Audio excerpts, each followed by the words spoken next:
এই পরোটাগুলো খুব তেল দিয়ে না, হালকা তেল দিয়ে ভাজা হবে, হালকা তেল দিয়ে। কিন্তু পরোটাগুলো এত নরম হবে, দেখো একটুখানি এই যে তেল দিয়ে একটুখানি চারিদিক দিয়ে একটুখানি দিয়ে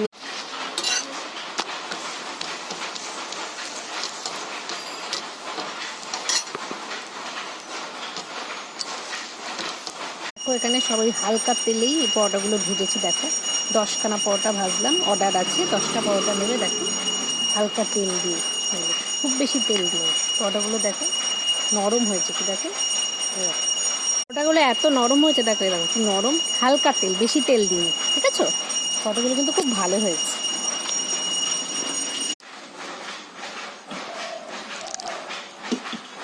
পরোটার সাথে এই তরকারিটা যাচ্ছে হোম ডেলিভারি।